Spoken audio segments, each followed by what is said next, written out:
दोस्तों, आज हम लेकर आए हैं महाभारत युग की एक पौराणिक कहानी, दुष्यंत और शकुंतला, प्रेम व विश्वास की जीत। यह कहानी कालिदास के प्रसिद्ध नाटक अभिज्ञान शाकुंतलम का मुख्य विषय है और महाभारत में भी इसका उल्लेख मिलता है। तो चलिए शुरू करते हैं कहानी। एक समय की बात है जब नदियों में प्रेम बहता था, वनों में गीत गूंजते थे और इंसान का हृदय प्रकृति से जुड़ा होता था। शिककन्व के आश्रम में हरे भरे वनों के बीच एक सुंदर कन्या रहती थी, शकुंतला। वह कोई साधारण कन्या नहीं थी, बल्कि अप्सरा मेनका और शिव विश्वामित्र की संतान थी, जिसे कण्वशी ने पाला था।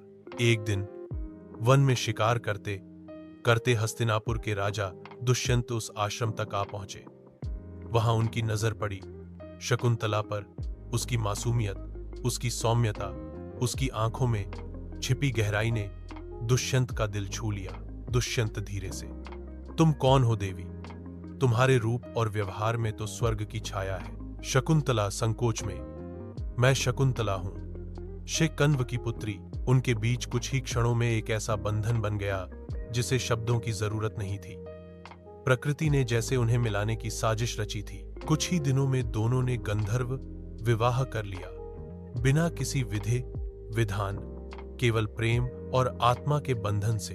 दुष्यंत कनक कंगन देते हुए, यह मेरी निशानी रखो, जब मैं लौटूंगा तुम्हें अपने साथ राजमहल ले जाऊंगा। लेकिन नियति को कुछ और मंजूर था। जब दुष्यंत लौट गए, तभी एक दिन ऋषि दुर्वासा आश्रम में पधारे। शकुंतला ध्यान में मग्न थी और उन्हें ठीक से अभिवादन नहीं कर पाई।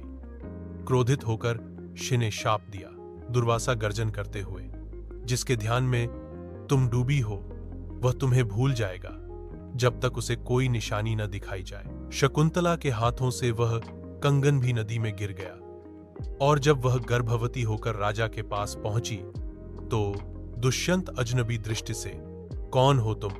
मैं तुम्हें नहीं जानता। शकुंतला टूटी बिखरी, पर उसने हार नहीं मानी।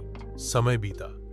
वर्षों बाद दुष्यंत को वही कंगन मिला, एक मछुआरे की पेटी से, और तभी उसे सब याद आ गया। उसके हृदय में पश्चाताप की अग्नि जल उठी।